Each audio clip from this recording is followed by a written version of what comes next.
So you can see you see on the screen here a slide that you probably haven't seen in about a month and a half at this point in time. And in a moment, we'll get into our First Corinthian study. We took a break over the Christmas season, the Advent season, to celebrate Jesus' arrival and focus on that.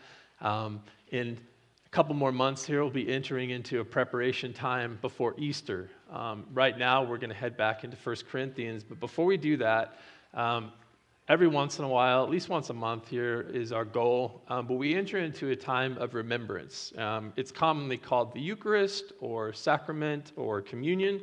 And if you're not familiar with this practice, followers of Jesus have been doing this, what we're about to do for the last 2,000 years, to remember Jesus' death and resurrection by eating a small piece of bread, or sometimes, bread at a meal, and also drinking some juice from crushed grapes. To be reminded of Jesus' body that was broken for us and his blood that was shed for the forgiveness of our sins on the cross, again, 2,000 years ago. And so we're going to do that at this point in time. I'd just like to get 5 volunteers to help me serve these cups.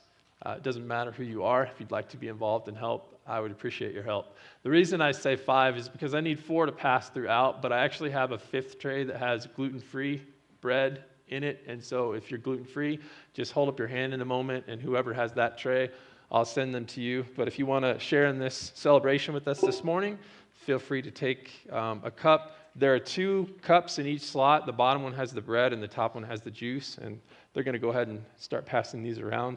Don't forget to get one. Thank you. And then I'm going to have Dylan. He's got the gluten-free tray, so if you want that this morning, just hold your hand up, and he'll come through and give it to you.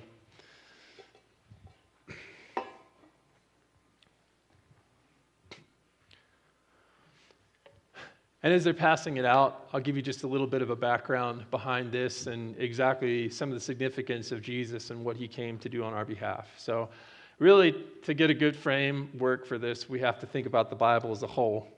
And the Bible begins by telling God's story of humanity. God makes people in his image to be his representatives here on the earth. And he wants to partner with people to cultivate the potential in the natural world and to cultivate the potential in each and every human who exists on that world. And he wants to guide it with his perfect wisdom. But it doesn't take very long for people to walk away from God's plans and God's purposes and try to take the matters of decision-making and figuring out what's good and bad and best and wisdom into our own hands. And as we've done that throughout history, we've seen the destruction that's brought to our world, that's brought to the lives of people around us, and that's brought to our relationship with God in the process as well. And pride and selfishness and independence characterize our relationships instead of a close-knit, sacrificial, loving relationship with God and other people. And the world suffers for it, the physical world as well. There's pain, there's suffering, and there's death, and it's everywhere. And no matter how hard people try, we can't reverse what's happened to our broken world, and we can't reconnect ourselves with God. But God had a plan all along, and his plan was to rescue his broken world. But he couldn't use a broken person to do it. He had to come and do it himself. And so he has had this plan to take on humanity's shortcomings and all the injustices that we've committed throughout history as people upon himself.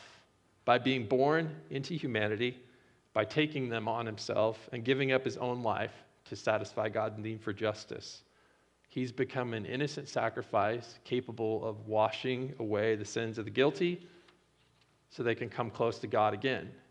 He has become the way to free people from their failures, reconnect us with God, change us from the inside out, and eventually make this world right again someday. And that way, according to the Bible, is by believing that God arrived in the person of Jesus Christ. And he did give up his life on a cross. And he defeated sin and defeated death in the process to accomplish these things, to reconnect us with God and eventually to restore our world and to give us a taste of it as he restores us little by little throughout this life as well. And so this morning we're eating and we're drinking together to remember Jesus and everything that his death for our sins accomplished. So let's take the bread and remember his body that was broken for us, and then the grape juice that reminds us of his blood that was shed for the forgiveness of our sins.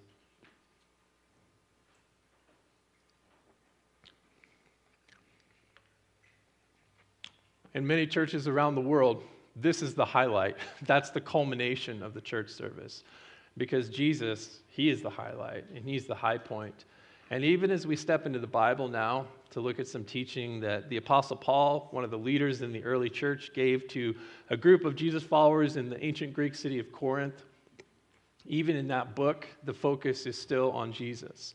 Even in that book, he's challenging people who are being more affected by their culture and everything their culture is telling them about what's most valuable and important in life than they're being impacted by the example of Jesus crucified. And God himself, becoming a human, is humbling enough. But God himself, who's become a human, submitting himself to death on behalf of sinful people, that's a level of humility that we really can't quite grasp. And that's the level of humility that Paul wants these Corinthians to grasp. He wants them ultimately to look at the example of Jesus and how humble Jesus is, how caring and how loving Jesus is when he interacts with us as people, as humanity who's gone astray from God. And he wants them to model that in their relationships with others. But unfortunately, their culture is telling them anything but that. I want to give you just 3 or 4 minutes of a recap because I know it's been over a month since we've been in 1 Corinthians. And for some of you, you're newer to Mountain View anyway, or you just started watching online, and so you have no frame of reference for what we've talked about, a couple of months back. So here's a quick recap. In ancient Corinth, status and honor are praised and they're prized above everything else. Because at this point in time in history, when you open up the book of 1 Corinthians and you read these words, this letter that Paul wrote to these followers of Jesus in the ancient city of Corinth, at this point, for the past 100 years, their culture has been grooming them to constantly compete with each other for social standing. And the way they get that is by serving powerful people, by obtaining more land, more slaves, more wealth, more possessions, more city offices, more military promotions, and looking for opportunities to put other people down so that in comparison they rise above everyone else. And that's been what's been promoted in society.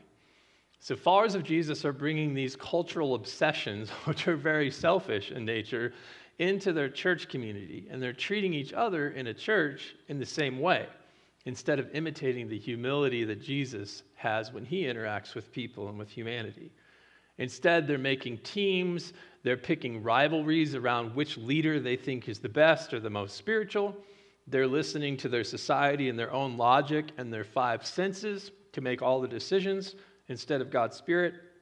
They're thinking, of course, more highly of themselves than other people. They don't want anything to do with humble roles of service because that doesn't bring them honor and status.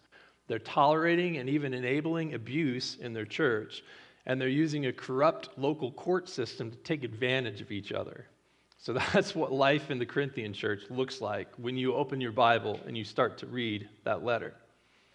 I want to ask us, what has our culture here as 21st century Americans groomed us to value? Because we have our own things that we have to be aware of. I would say convenience is one of those things. Your culture says you need convenience. Think about how long you're willing to wait in a drive-thru or wait at a stoplight. Comfort. We don't like discomfort. We want to have comfortable homes and comfortable clothes and comfortable friendships that don't push the boundaries too far. We want to have a political identity here in America. And depending on who you are, maybe that's a different thing for you. There are different political identities, but most Americans culturally are being pushed to latch onto one. Security. We want security, and that takes different forms as well in the pursuit of that. We want insurance. Maybe we want protection in case something happens. Overall, we want money. We want entertainment. Think about how many streaming service subscriptions we have, or how often we spend time on social media, or how often we want to watch the game. We love entertainment. Personal freedoms, we like our celebrities, and we really prize self-sufficiency in America. But sometimes those cultural obsessions bleed into our church as well. And we want church to be convenient. We want church to be comfortable. We want church to identify the way we do politically. We want church to be a secure place or maybe an entertaining place. We want to have the ability to exercise our personal freedoms in our church. Maybe we want to make people in our church into celebrities. Or we want we expect people in our church to be self-sufficient and take care of themselves. And in the process, we lose sight of community and some of the things that God designed church to be and to become. A community that resembles Jesus, where we lay down our lives for each other, where we're looking more to elevate and restore other people than we are to make sure that our lives are satisfied in these different ways. And so we talked about that. We interacted with that and how Paul is giving them advice in how to navigate the cultural pressures that they're feeling in light of the humility that Jesus models for them as Christians. And there's a lot of things we've learned or can learn from that. And most recently, the Apostle Paul got into a discussion. They started asking him questions, the Corinthians did, the followers of Jesus in the church in Corinth. They asked him some questions about advice, given some of their life circumstances. And most recently, Paul's gotten into this conversation about marriage and singleness and relationships. Some followers of Jesus in ancient Corinth think that they're free to do anything that's socially acceptable and anything that is satisfying to their bodies. So they're going out and visiting prostitutes all the time. Then there are other people in the church of Corinth that are on the completely opposite end of things, because a part of ancient society in Corinth, the philosophical side of society and the medical side, actually has told them that physical intimacy is unhealthy and it's less spiritual. And so other people are pulling away from relationships, even considering divorcing their spouses, because, again, they think that relationship is unhealthy or less spiritual than living a single life. And so Paul's giving comments and feedback into the types of questions that they're asking in their culture. But I actually think there's a lot of things that we can learn, even though you probably haven't been asking those same questions. Our culture has a different slant on relationships and a lot of different ideas. And sometimes when we read these things in the Bible, we think, well, how can I relate? Because those issues that these people are dealing with, that seems so foreign to me. But what we're going to do today is we're going to zoom back and look at the big picture and figure out 7 or 8 different questions that we can ask ourselves. Because ultimately what's happening here is the Corinthians are coming to Paul and they're saying, should we be content with the way things are in life, with our circumstances that we're currently in, or should we try to change them? Should we seek a change? And their context is in relationships. We're married, so should we end that marriage for something better? Or we're single, should we seek relationships? Or is singleness better? And so that's their context. And our context might be very different from that. From us, some of us might be asking those questions about relationships, but a lot of us are asking other questions. Should I work 2 jobs so we have more money as a family? Or should we move closer to our kids and grandkids? Or should we stay where we are? Should I quit my job and start my own business? Should we buy a house instead of renting? Should I go back to school as an adult and consider a totally different career change? Should I retire early or build up more of a nest egg first? Should I take out a loan to accomplish this goal or wait till I already have the money in the bank? Should I attend a different church? And maybe that question has brought some of you here today or online, or it's something that you're wrestling with in your own hearts. So we have a lot of different possibilities, but ultimately a lot of us are looking at those questions of, should I stay content or should I seek a change? And at that baseline, I think we can relate to the Corinthians a lot as well. So what I'm going to do this morning is a lot less of an outline format like I do sometimes, and a lot more of a let's read some scripture and figure out some basic questions that we can ask ourselves that I think Paul was pointing the Corinthians to ask in their specific circumstance, but that are also very relative to us as well. So no matter what our considerations are in life, the decisions that we're considering, we can learn to ask some valuable questions from Paul's advice to the Corinthians.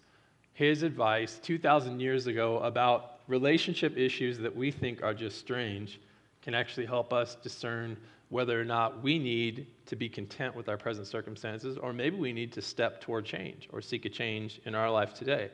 And both are viable possibilities. Paul doesn't necessarily tie everything up in a neat bow and say, well, here's your final answer. He gives them different angles to think about. And so these angles will give you things to think about and import into your own decision making. But when you walk out today, you won't have a final answer. You'll just have more things to consider. hopefully some of God's wisdom that Paul's trying to share with the Corinthians, you can take that wisdom and you can use it in your own choices and your own decision making by asking similar questions. So that's kind of our goal today.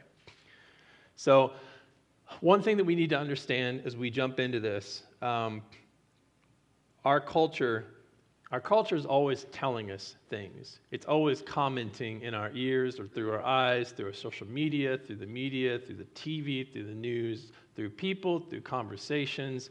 Our society is always telling us something.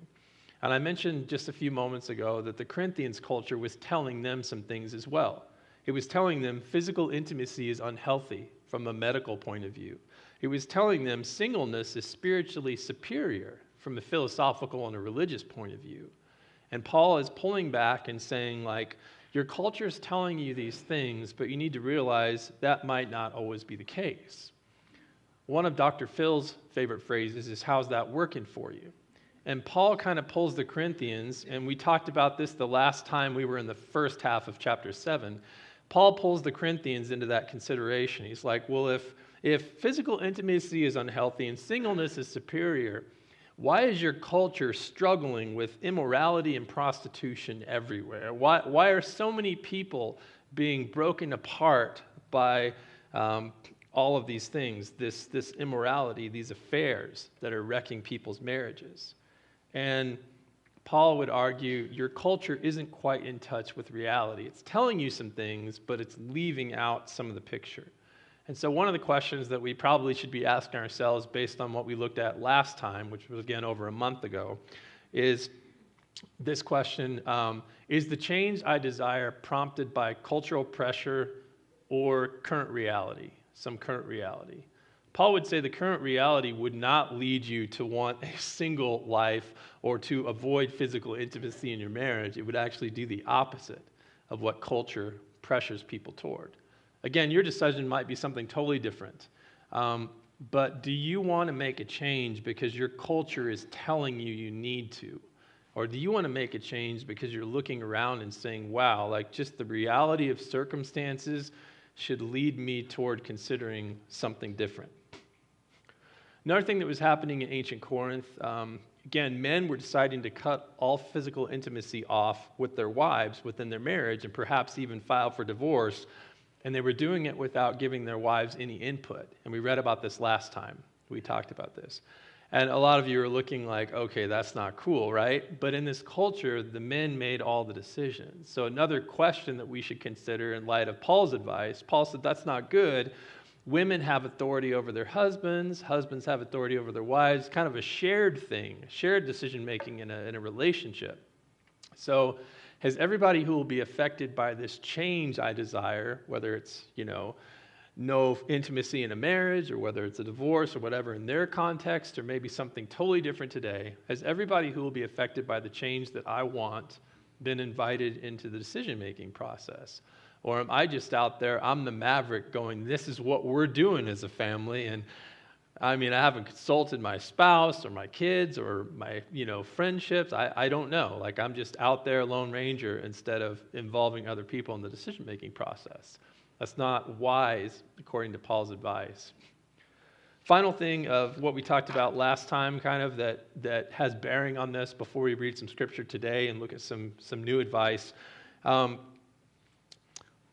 Paul, he recognized that for some people, a life of singleness in their culture where there was, constant temptation for affairs and prostitution and all these things, for some people who are more passionate people, remaining single or becoming single after you're already married, it's not really going to help you focus on what matters most because your physical needs are going to be more of a distraction than if you were just spiritually single-minded and devoted.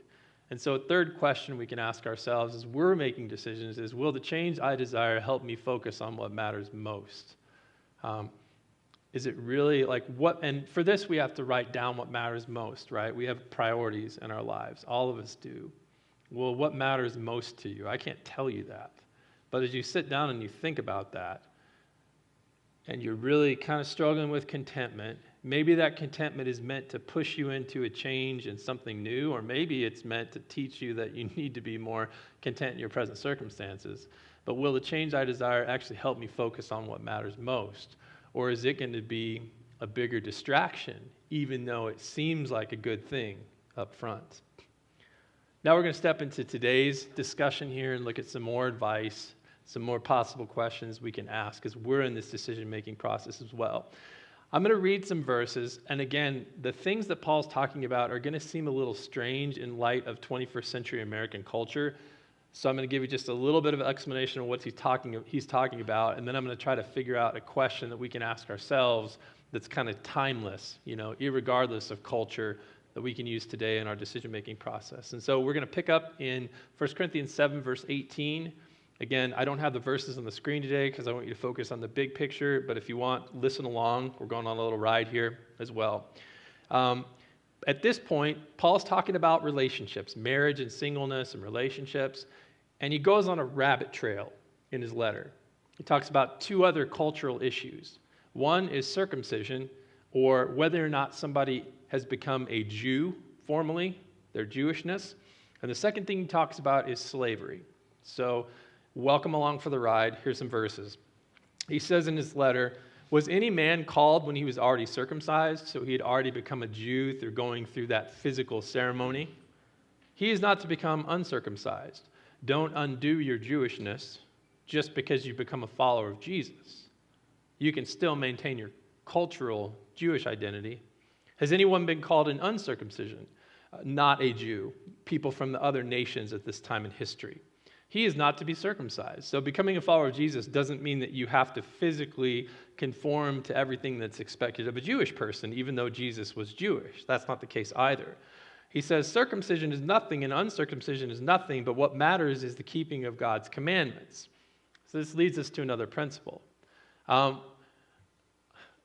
got this change I'm considering. And again, in their culture, it was whether or not to become Jewish or not, or undo your Jewishness physically.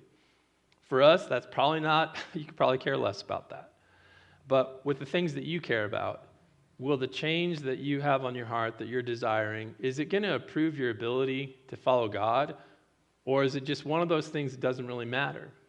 I think honestly with this question, Paul would have said, you know what? It doesn't matter. He said circumcision, uncircumcision, those things, whether or not you practice the Jewish religion, along with your identity as a follower of Jesus, doesn't really matter. So take your pick.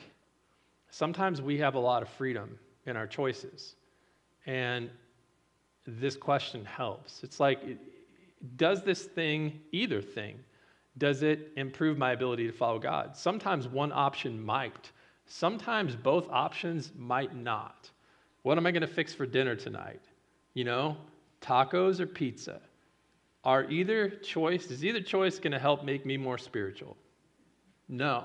So maybe we have freedom to make those decisions and do what seems best to us in those kinds of situations.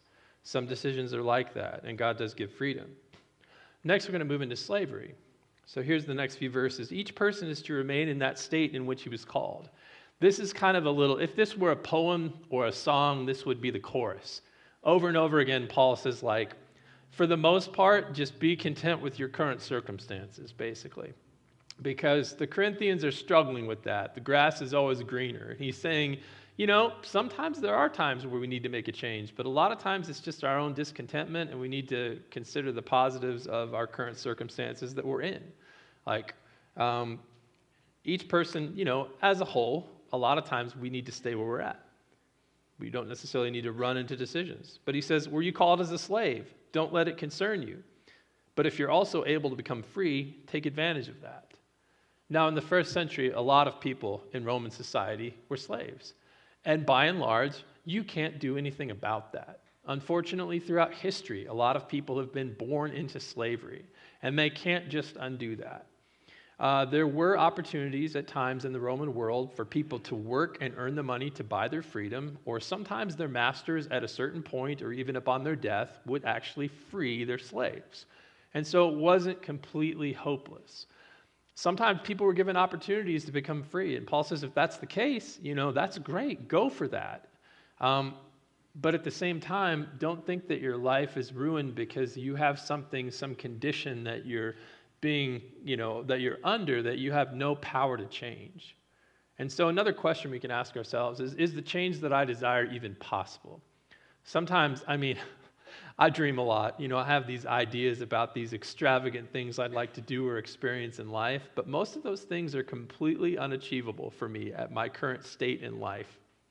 With kids, with bills and all these things, most of those things are just dreams.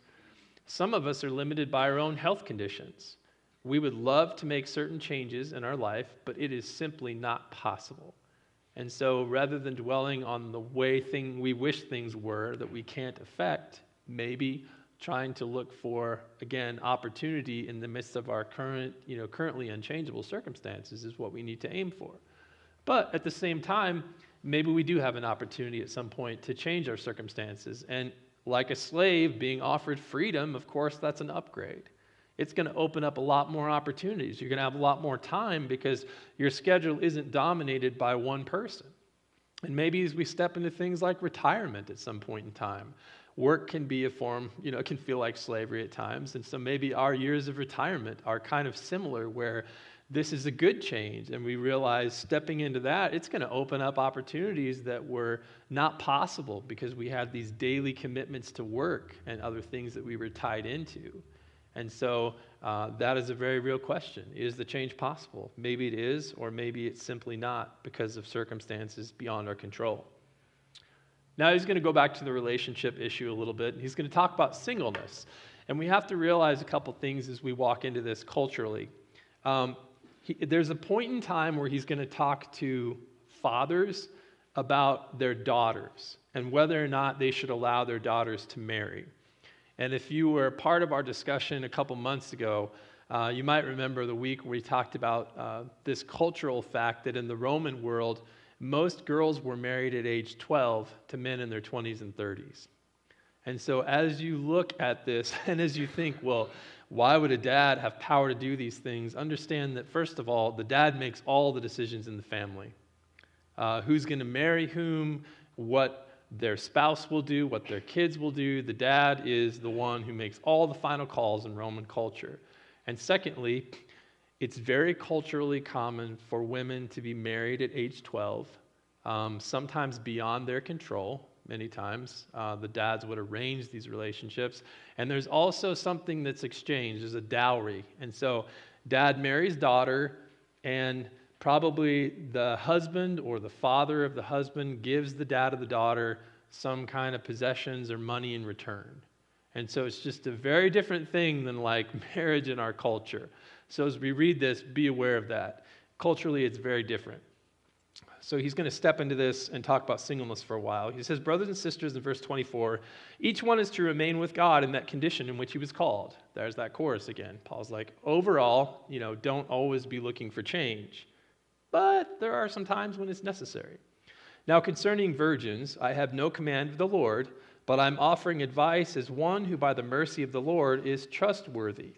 He says, I think then that it's good in view of the present distress, which he's already talked about. I believe it's being compelled by their culture to see marriage and physical intimacy as unhealthy and less spiritual. He says, in light of all these cultural pressures, I think it's good for a man to remain as he is. Are you bound to a wife? Are you married? Don't seek to be released. Don't seek a divorce. Just because your culture is saying, singleness is more spiritual or intimacy is unhealthy. Are you released from a wife? Have you gone through divorce already? Don't seek a wife. Like, this is your current state. But if you marry, he says, you have not sinned, and if a virgin marries, she has not sinned. So what he says is, what does God say about this? God actually doesn't say anything about this. Jesus didn't give any kind of command about the question that you're asking me. But he said, I think I'm a trustworthy person and I've got some opinions, so here's what I think. But if somebody does the opposite of what I suggest, they haven't sinned. Do you see that? So it's not a clear answer. It's essentially, it's has Jesus ever spoken about or against this thing, this change that I want to make? In some cases, Jesus will have actually talked about those areas and given us some advice and input, or maybe some really solid instruction. But in this case, Paul says, Jesus really didn't touch on your question. So I can't tell you what Jesus would say. But he says, I think I'm trustworthy, so here's my advice.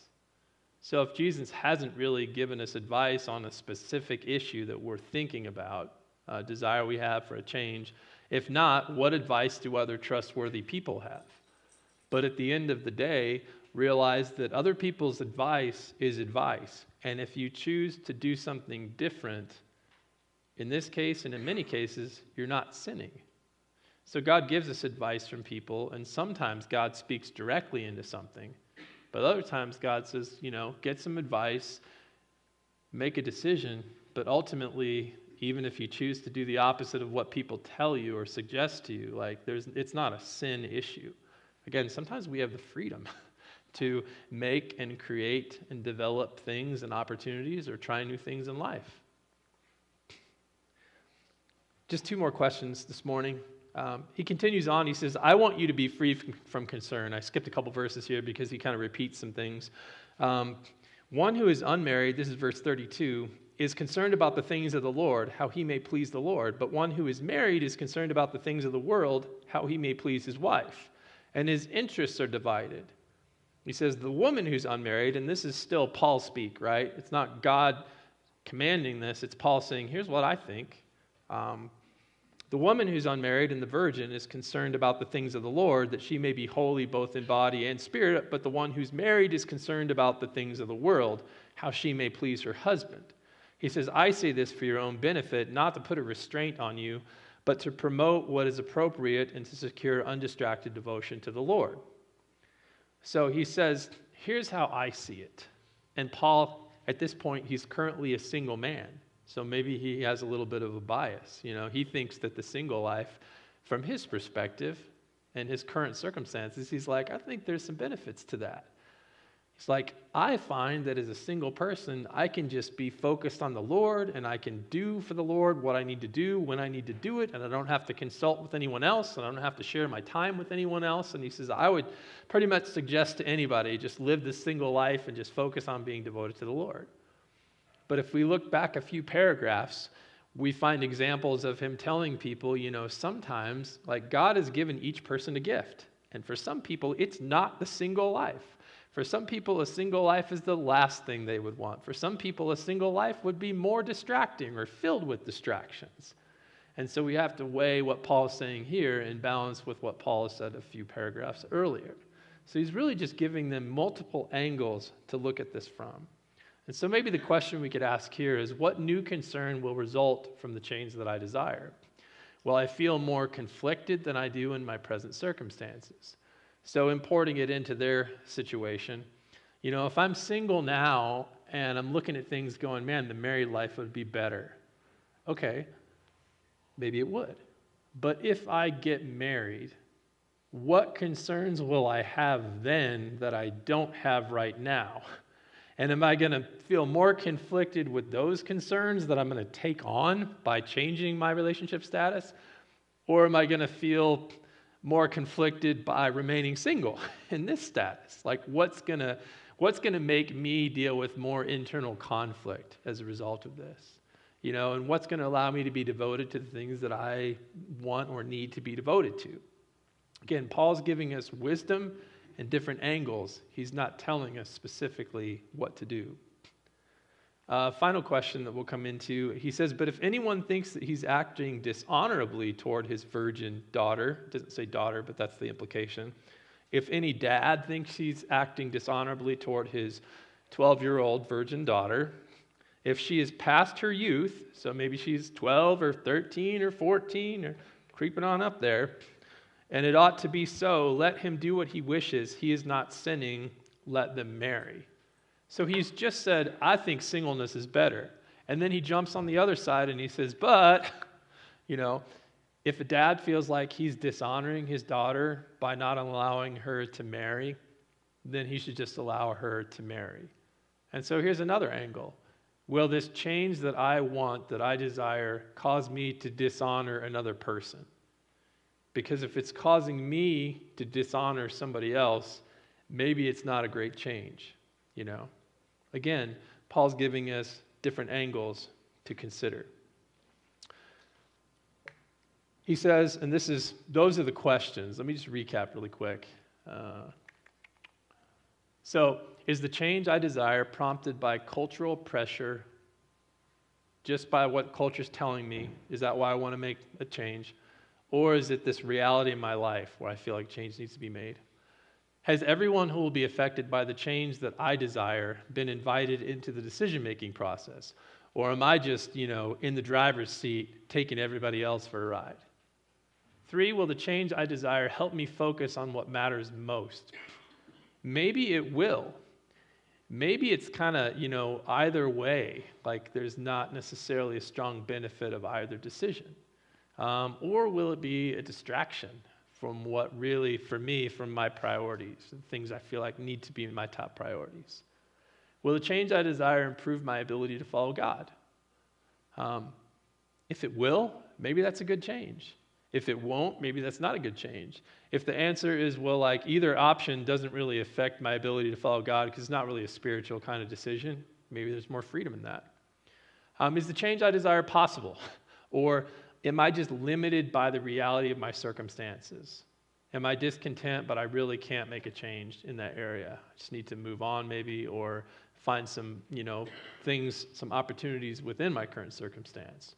Or maybe it is possible. And if it is it going to bring more opportunities? As I mentioned a moment ago, it's taking that plunge into retirement years or whatever. Maybe it will open up more opportunities. I don't know. Has Jesus ever spoken about or against the change I desire? Has God really given us any solid instruction, or against something, prohibited something? If not, what advice do other trustworthy people have? But at the end of the day, maybe it's not really a sin either way. 7, what new concerns will result from the change I desire? Well, I feel more conflicted than I do in my present circumstances. Does it look great now, but as I start to evaluate it, I realize this is just going to make me more concerned and more conflicted than I already am. And lastly, will the change I desire cause me to dishonor another person? Am I going to negatively impact somebody else by this thing that seems, good for me in the moment? This is how Paul finishes it up, and I'll just give a quick recap. There's no more questions. Paul says, but the one who stands firm in his heart, this is the dad who's deciding whether or not to allow his daughter to get married. If he's not under constraint but has authority over his own will and has decided this in his own heart to keep his own daughter a virgin, he will do well. So then both the one who gives his virgin daughter in marriage does well, and the one who does not give her in marriage will do better. Again, this is from Paul's point of view, thinking that singleness is preferable, because it is to him. A wife is bound as long as her husband lives, but if her husband dies, she is free to be married to whom she wishes, only in the Lord. But in my opinion, he says she's happier if she remains as she is, and I think I also have the Spirit of God. So bottom line, Paul, as a currently single man, has some very strong opinions, personally, but he's careful to leave room for other people to differ and to exercise freedom, because he understands that all situations are not alike. People are gifted differently, and they have different desires, and they have different needs. So he says in this letter of advice, I think I have some spirit-driven advice from the Lord for you, but I recognize there are different angles. And so hopefully these are some things that can help you, if you're in the midst of making a decision, evaluate it. Seeing advice from different angles and different things to think about. And this is one way that we can take, again, something in the Bible that seems kind of strange and irrelevant, that we're not necessarily maybe dealing with today, and find some deeper principles underneath that we can use in our own lives and our own decision making.